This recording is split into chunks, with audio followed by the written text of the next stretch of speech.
Hey familia, ¿cómo están? Buenas tardes, buenas noches, Dios les bendiga. Una vez más estamos en esta semana para continuar con el capítulo 9 de nuestro querido amado libro Juan, escrito por el discípulo Juan. Estamos muy contentos por Dios habernos ayudado hasta aquí y seguro que tenemos muchas cosas que aprender en esta tarde. Pero antes, como de costumbre, oremos al Señor y pidamos su dirección. Dios amado, te agradecemos una vez más por esta oportunidad que tenemos de poder compartir, oír, aprender de tu palabra, Señor. Haznos instrumentos de tu gloria, Señor. Es necesario que yo disminuya, que tú crezcas, Señor amado. Y toda persona que pueda escuchar, Señor, este mensaje, Señor, este estudio, pueda ser tocado por tu Espíritu Santo. Es nuestro mayor deseo, Padre. Que tu nombre sea glorificado. En el nombre de Jesús. Amén. Y amén. Muy bien. Continuemos en este capítulo 9. Es un capítulo muy especial, muy bonito, porque hay en él una historia tremenda, un milagro realmente maravilloso que encontramos en la palabra. Yo sé que a veces repito mucho eso de que este pasaje es lindo, este pasaje es maravilloso, lo que sea, pero es la realidad.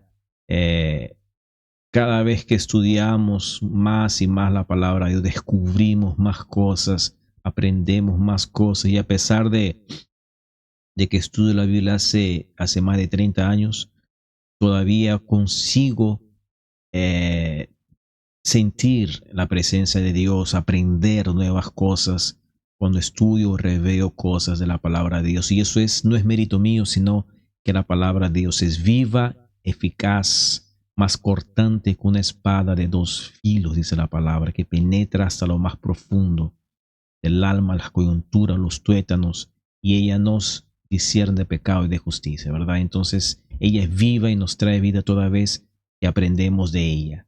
Y este capítulo 9 es sensacional y espero que ustedes puedan edificarse así como yo lo estoy haciendo en este estudio, ¿ok?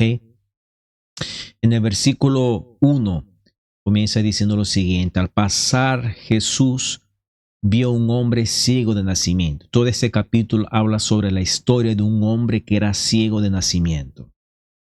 Dice el versículo 2, y sus discípulos le preguntaron diciendo: Rabí, ¿quién pecó, este o sus padres, para que éste naciera ciego? Debemos de entender que en la cultura de aquella época se pensaba de esa forma. No tenían el conocimiento, los instrumentos, la tecnología que nosotros tenemos hoy al entender cómo que las enfermedades se desenvuelven y todo lo demás.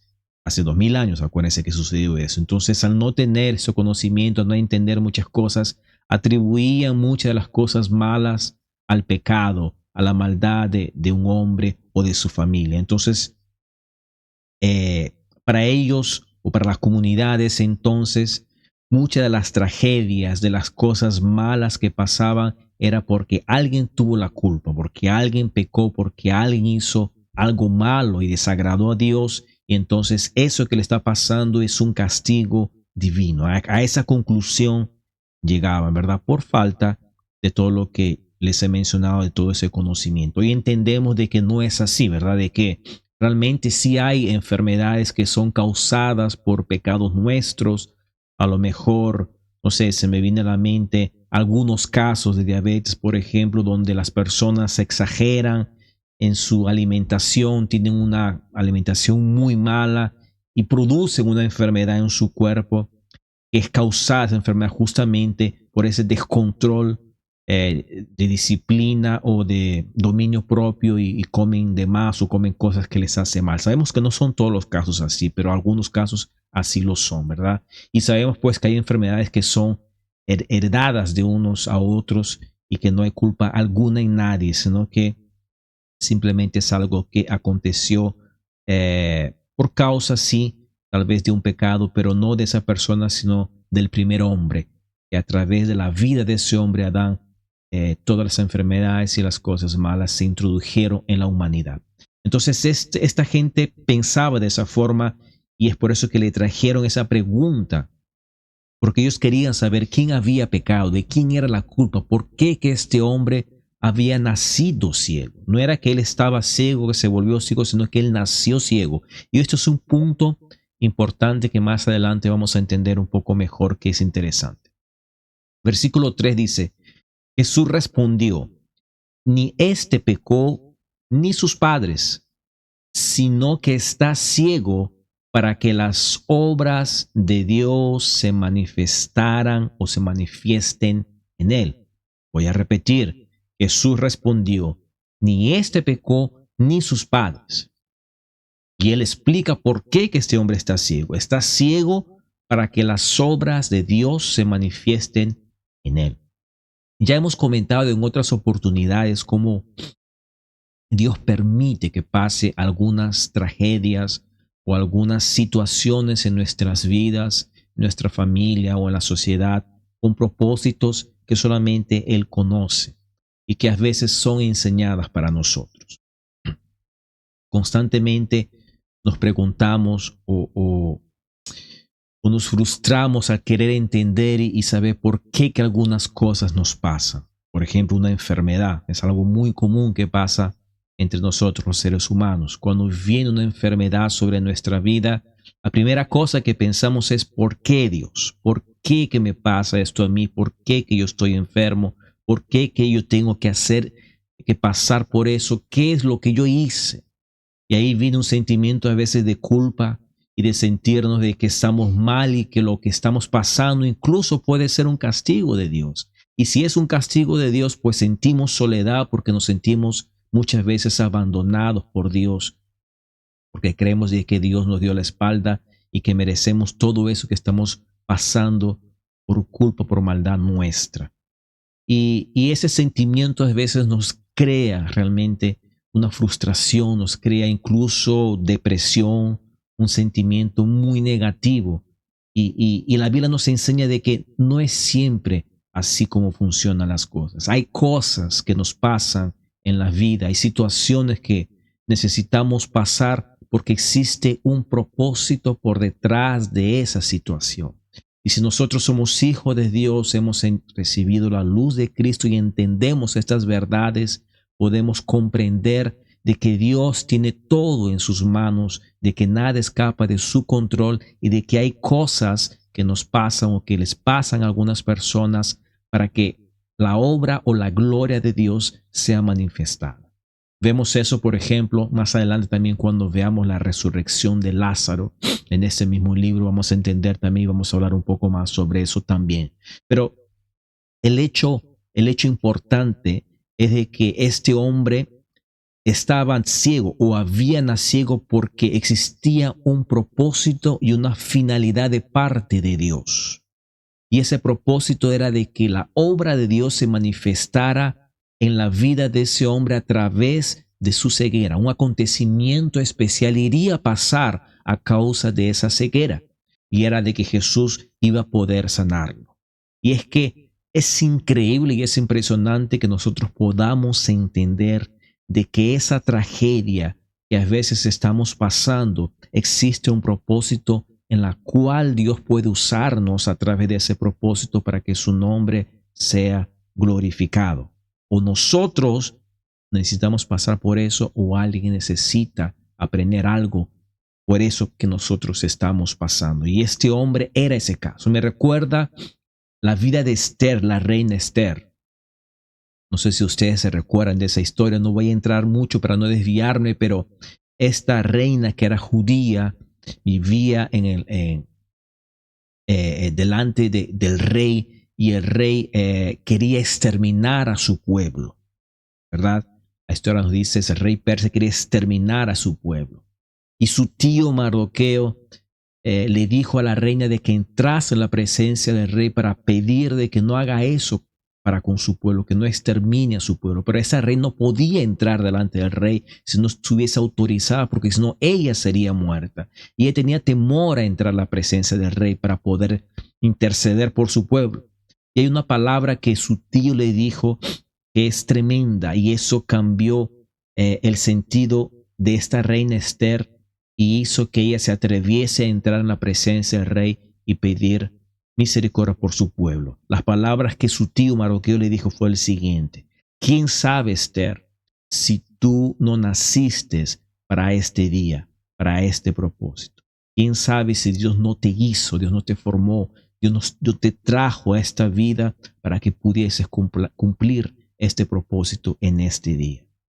Y es así como pasa en muchas veces. En este hombre era justamente lo que estamos viendo. Este hombre había nacido con ese propósito, habría nacido ciego con este propósito para que las obras de Dios sean manifestadas a través de su vida.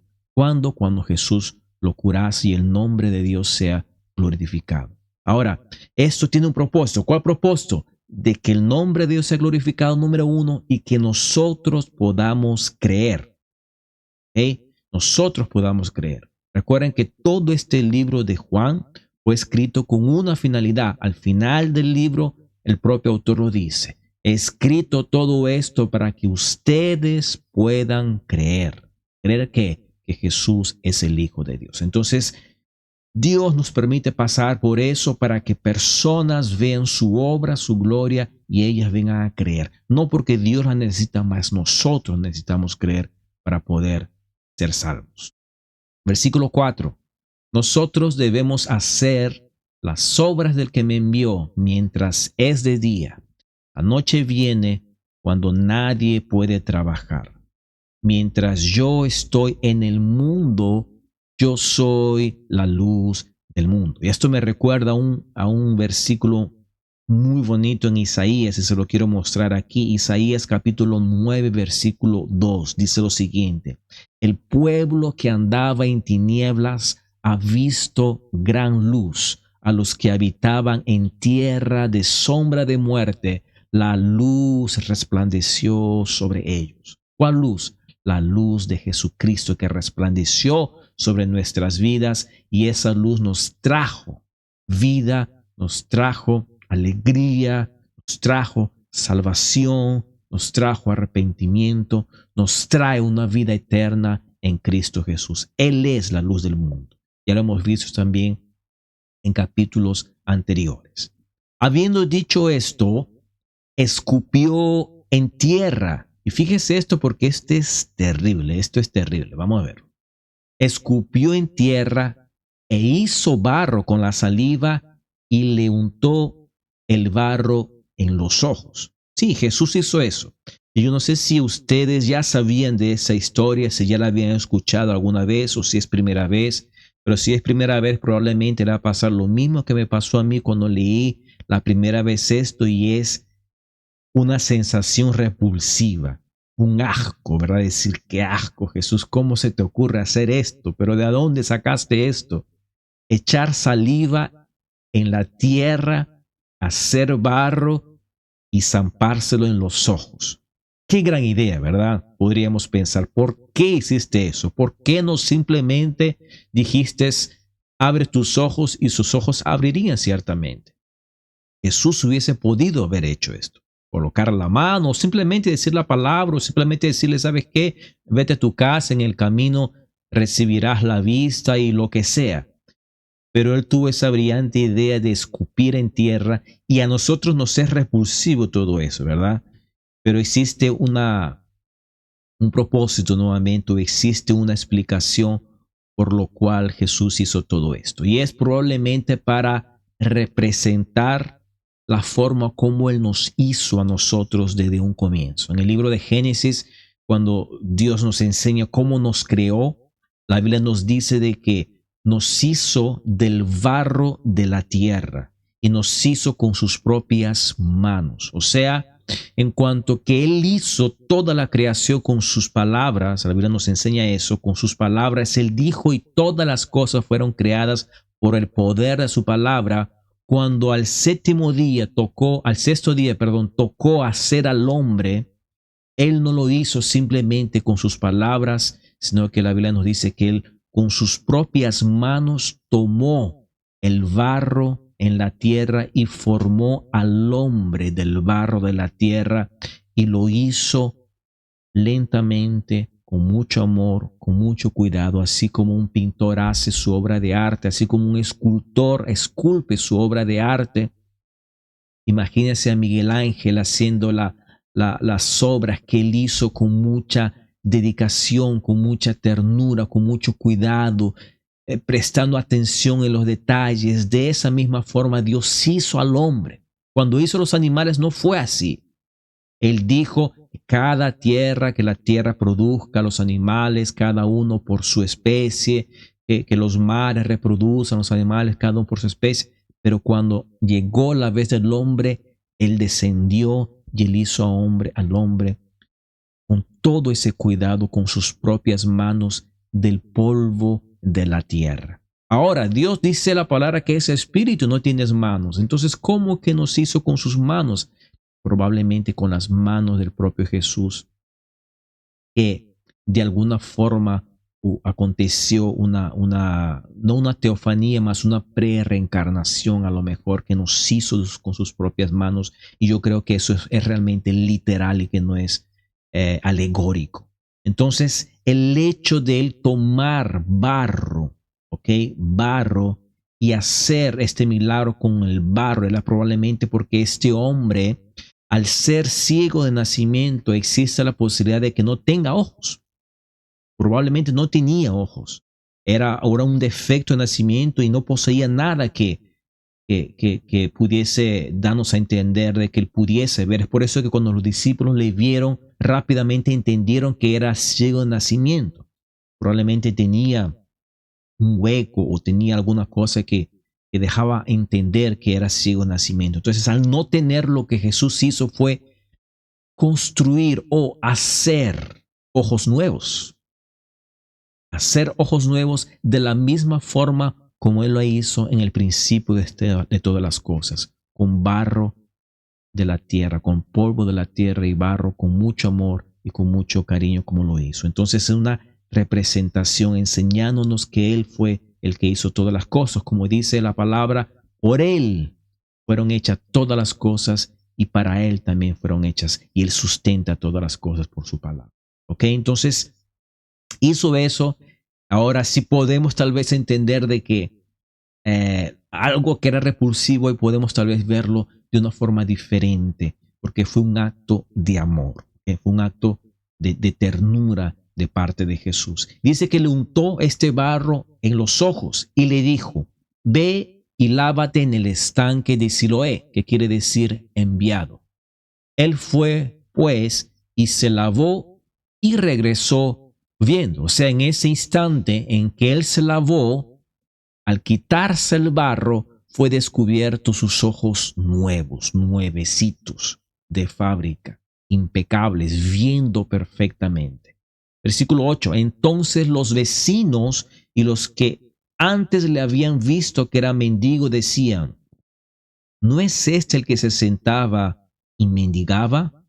Unos decían, él es, y otros decían, no, pero se parece a él. ¿Sabe cuando la gente en el barrio, las vecinas, los vecinos comienzan a murmurar y comienzan a juntarse porque hay un acontecimiento en el barrio, porque algo pasó, y comienzan a juntarse para enterarse qué pasó, para explicarse unos a los otros, para decir, para comentar, para chismosear? Bueno, eso es lo que estaba pasando. Los vecinos, las personas que conocían a este hombre decían, él es, pero no puede ser, él era ciego. No, pero se parece, tal vez no es, sí es. Hasta que él dijo, no, yo soy sí ese hombre que estaba mendigando, yo soy ese hombre que era ciego de nacimiento. Entonces le decían, ¿cómo te fueron abiertos los ojos?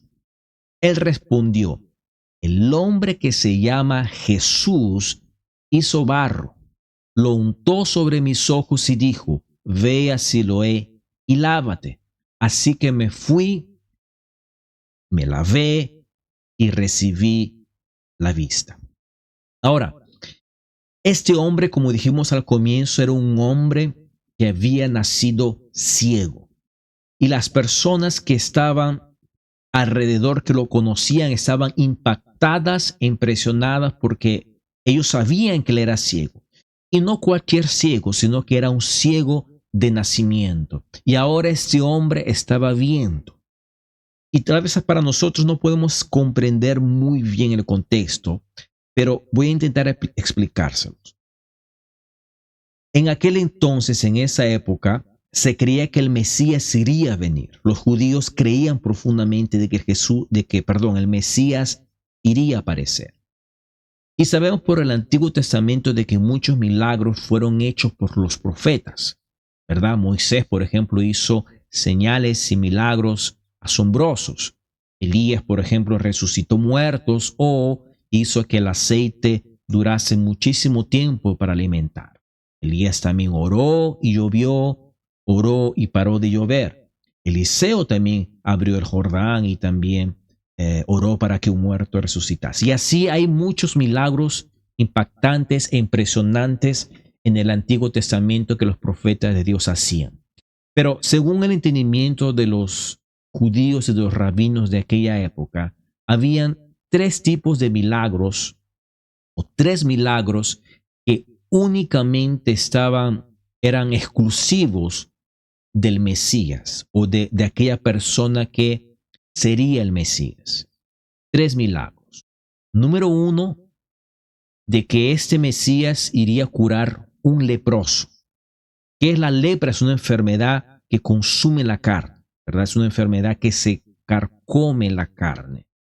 Es una enfermedad que en aquella época era muy contagiosa y las personas eran sacadas de la ciudad, eran colocadas en cuarentena fuera de la ciudad y ellos tenían que pasar gritando: soy leproso, para que las personas que estaban alrededor se apartasen para no contagiarse y también para no contaminarse, porque entendían que espiritualmente si tú tocabas un muerto o tocabas un leproso, tú te contaminabas a través de esa persona. Entonces, alguien que curase a un leproso, que se aproximase tanto a un leproso que pueda curarlo, podría ser únicamente el Mesías, porque no se contaminaría. Ellos entendían que el Mesías era el enviado especial de Dios.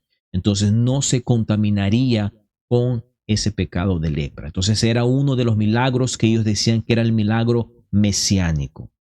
Número dos, el segundo milagro era que resucitase un muerto después del tercer día.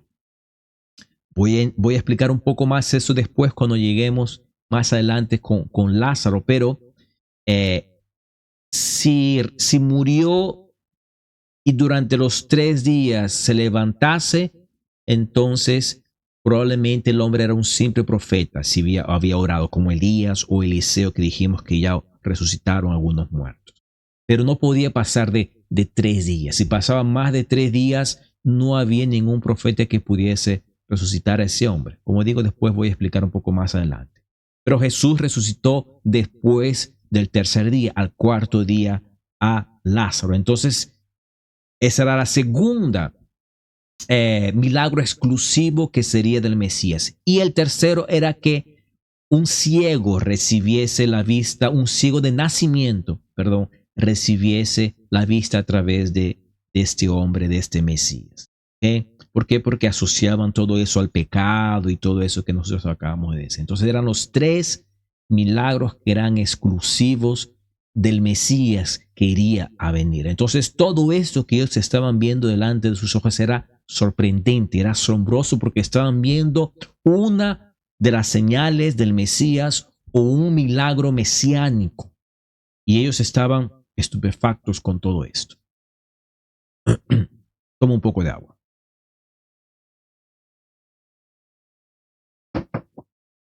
Muy bien.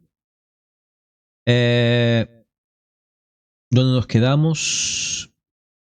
Bueno, en el versículo 11 nos quedamos. Vamos para el 12. Y le dijeron: ¿dónde está él? O sea, ¿dónde está el hombre que te curó?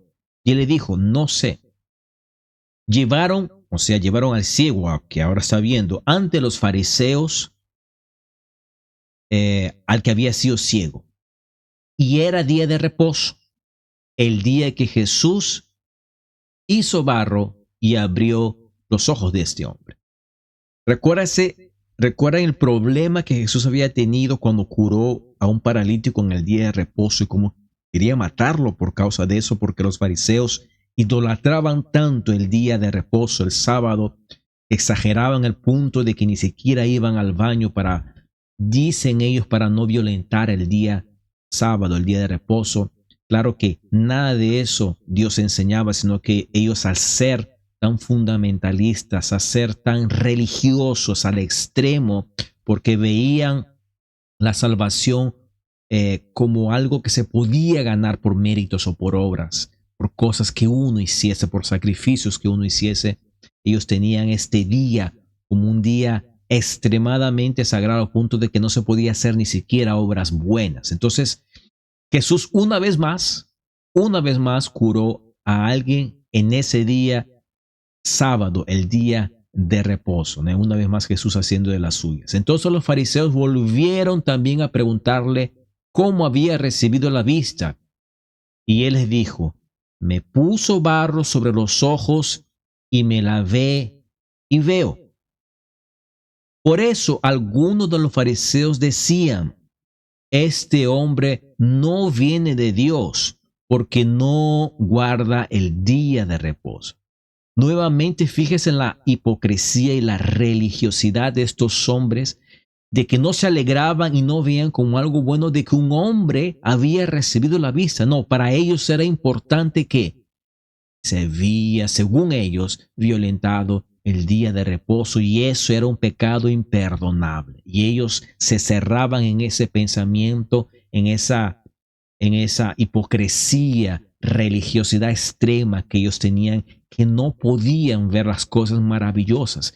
Ese milagro mesiánico que acabé de explicar, ellos no conseguían verlo por causa de su religiosidad, por causa de vivir una vida tan religiosa. Y eso es tremendamente importante, porque nosotros tenemos que cuidarnos para no llegar a ser tan religiosos al punto de no poder ver la obra de Dios en nuestras vidas o en la vida de otras personas. La religiosidad es una de las cosas más peligrosas que puede pasar a alguien que se dice estudiar la Biblia, o que se dice seguir a Dios o conocer a Dios. Podemos a veces llegar a un punto de soberbia, a un punto de altivez tan grande, que las cosas que pasan, las cosas que vemos, las cosas que oímos, creemos que están por debajo de nuestro conocimiento o de la realidad que nosotros hemos creado en nuestro conocimiento, y no poder ver la obra de Dios hecha a través de otras personas. Pero otros decían,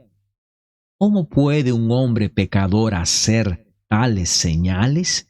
Y había división entre ellos. O sea, los fariseos decían, no, este hombre es perverso. Y otras personas decían, pero ¿cómo, si es perverso, puede hacer señales que solamente el Mesías puede hacer? ¿Entienden la conclusión que estaban llegando algunos? Y había una división entre ellos. Versículo 17. Entonces dijeron otra vez al ciego, o sea, nuevamente preguntaron, ¿qué dices tú de él, ya que te abrió los ojos?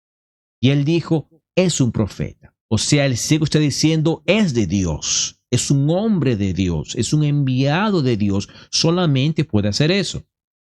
Entonces los judíos no le creyeron que había sido ciego. O sea, la conclusión de ellos, no, entonces tú no eres ciego, tú nunca fuiste ciego. Todo esto es un montaje, tú no eres ciego. Y el que había recibido la vista, hasta que entonces los judíos no creyeron que había sido ciego y que había recibido la vista, hasta que llamaron a los padres de este ciego para conversar con ellos. Versículo 19. Y les preguntaron diciendo, ¿es este vuestro hijo, el que vosotros decís que nació ciego?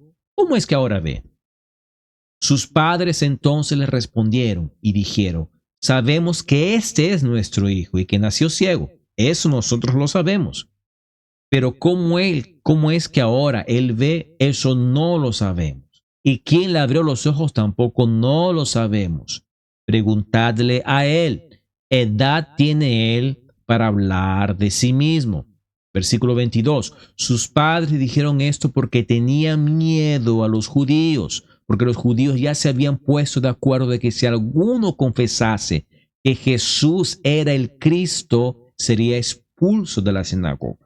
Entonces los padres de este joven o de esta persona que era ciega no querían meterse en problemas porque estaban amenazados. Y dijeron, bueno, pregúntenle a ellos. Nosotros lo único que podemos dar testimonio de que este es nuestro hijo y de que él era ciego. Entonces las personas estaban amenazadas a reconocer de que Jesús era el Cristo, no importa los milagros y las señales que ellos vean, estaban amenazados. Por eso sus padres dijeron, edad tiene para preguntarle. Versículo 24.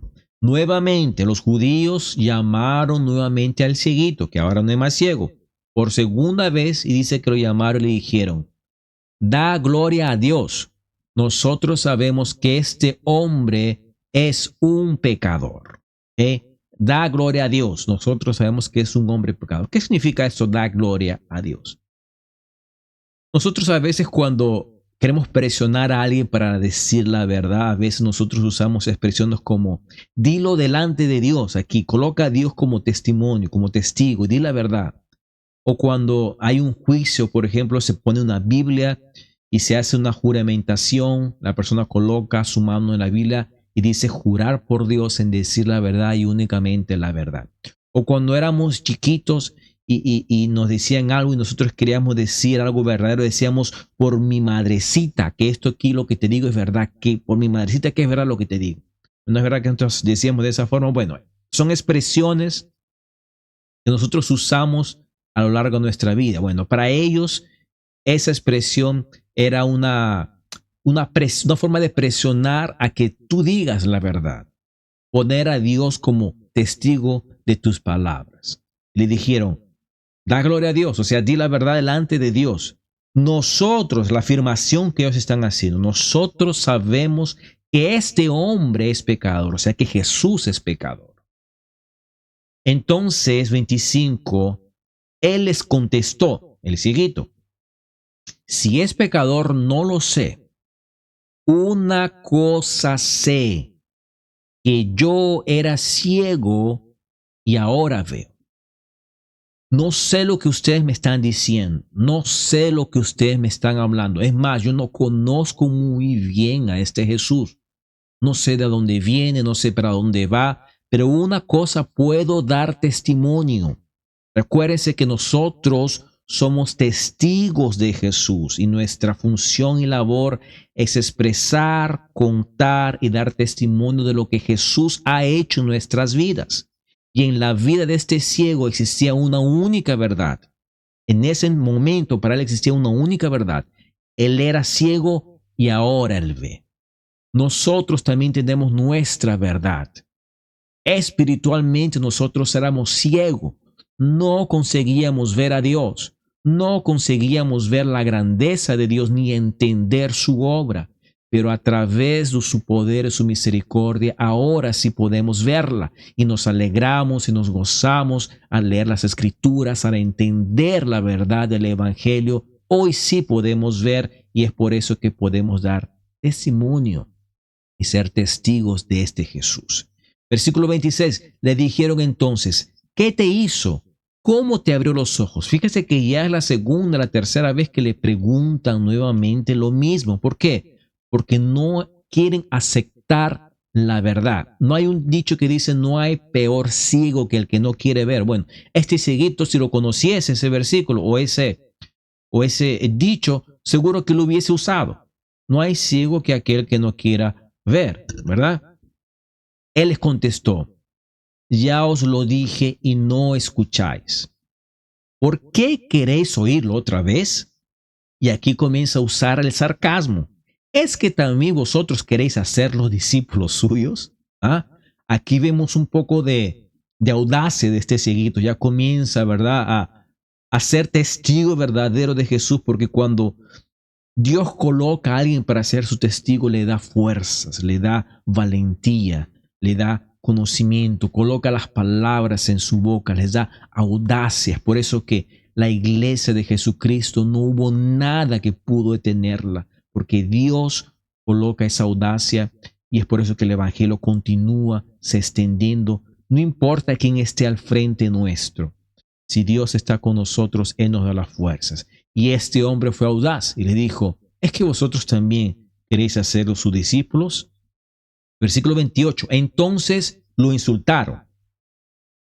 No encontraron otra respuesta. ¿Sabe? Cuando no tienes argumento, lo que haces es atacar a las personas. ¿No es eso lo que pasa? Bueno, eso es lo que ellos hicieron. Se quedaron sin argumentos y lo único que les quedó fue insultarlo. Y le dijeron, tú eres discípulo de ese hombre, pero nosotros somos discípulos de Moisés. Nosotros sabemos que Dios habló a Moisés, pero en cuanto a este, no sabemos de dónde es. Y fíjese a partir de ese versículo 30 las palabras de este hombre ciego que ahora ve, que no sabemos su nombre. Porque vemos una sabiduría en sus palabras. Primero vemos la audacia, vemos cómo usa el sarcasmo para demostrar la hipocresía o para refregar la hipocresía a estos fariseos, y ahora comienza a usar una sabiduría que no sabemos de dónde sale, si no es de Dios. Respondió el hombre y les dijo, pues en esto hay algo asombroso, que vosotros no sepáis de dónde es, y sin embargo a mí me abrió los ojos. Fíjense el versículo 31 lo que dice.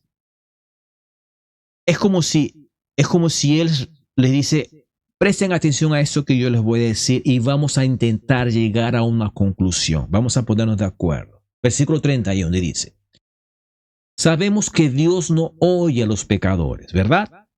Me imagino yo diciéndolo a los fariseos. Y los fariseos mirándose unos a otros diciendo, sí, es verdad, sí, Dios no oye a los pecadores. Bueno, continúo. Pero si alguien teme a Dios y hace su voluntad, a este oye, ¿verdad? Y me imagino a los fariseos concordando nuevamente porque es de esa forma como ellos pensaban. Dios no oye a un pecador. Por el contrario, Dios oye a aquel que le teme y hace su voluntad. Versículo 32.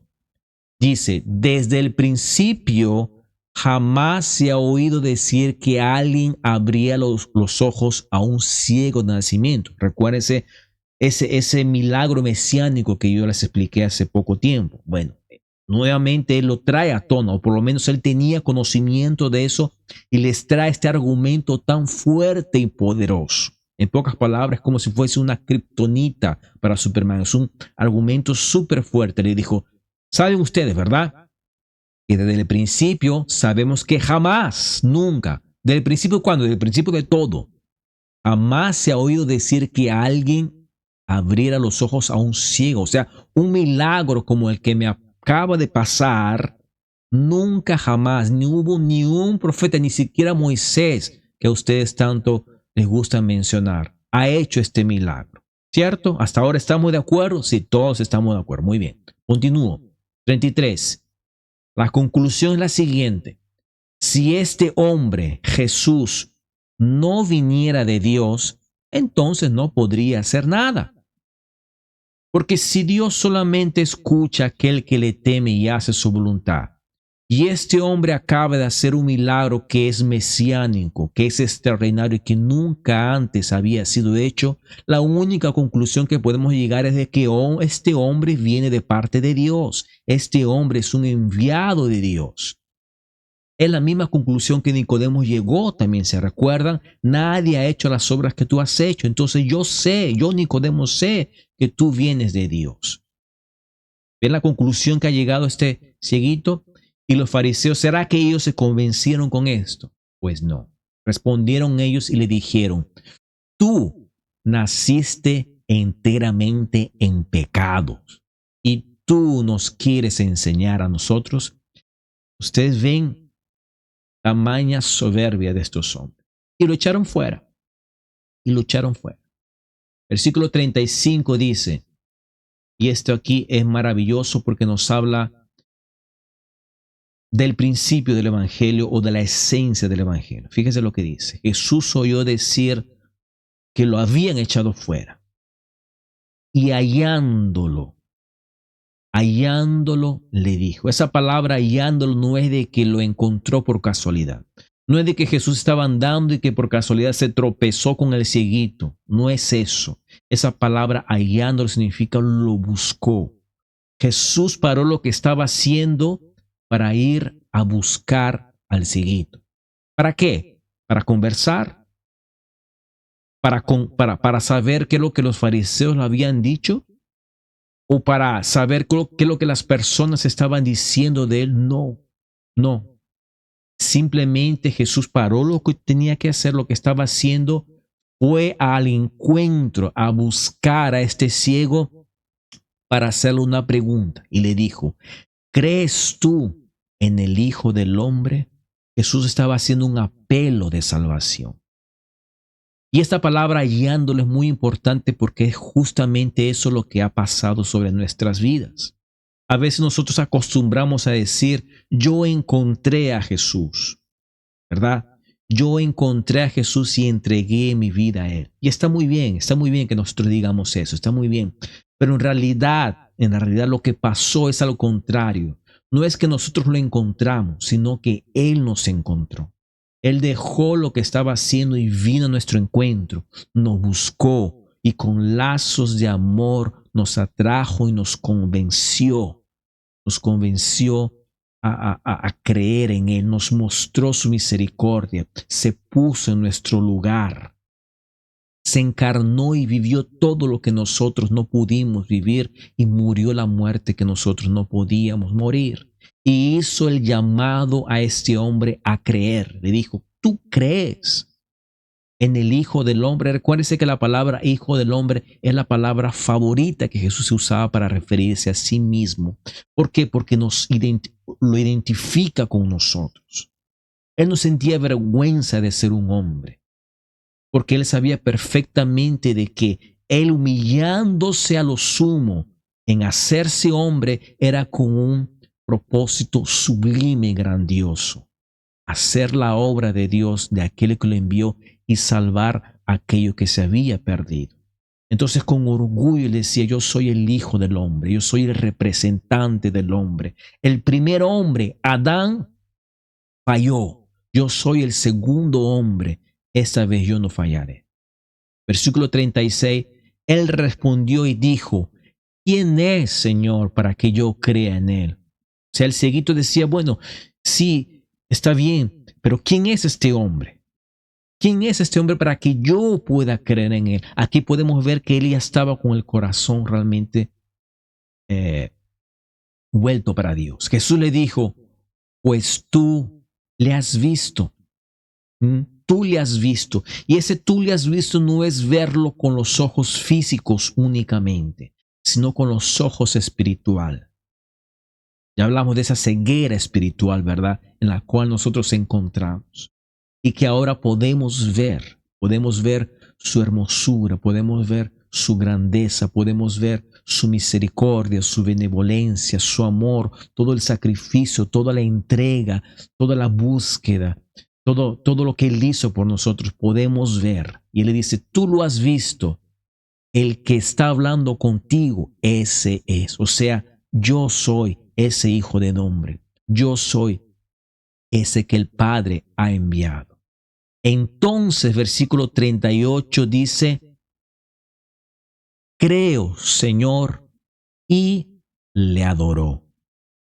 Y le adoró. Y eso es muy importante, gente, porque los judíos estaban curados de algo que antes eran, ellos practicaban mucho, que era la idolatría a ídolos, a estatuas, a dioses o a algún hombre. Recuerdan que ellos habían sido exiliados. Ya hemos hablado de eso varias veces, ¿verdad? Primero las 10 tribus, después las 2 tribus, uno para Siria, otro para Babilonia. Y todo eso fue por causa de su idolatría.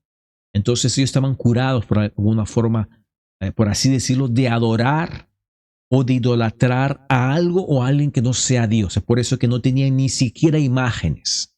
Para los judíos era prohibido tener una imagen. Ellos no se adoraban, no se postraban delante de ninguna imagen, porque era prohibido por Dios, ¿verdad?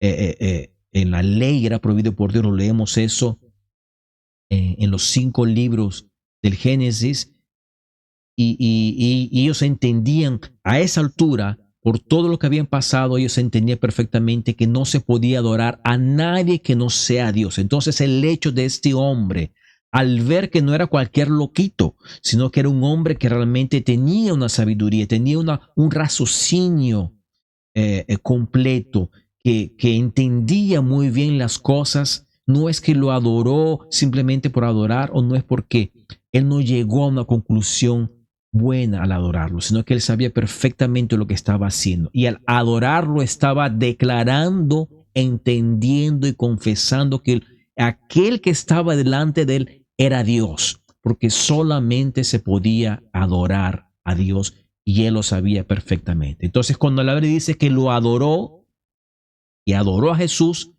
significa que él estaba reconociéndose, humillándose, postrando delante de Dios, únicamente de Dios.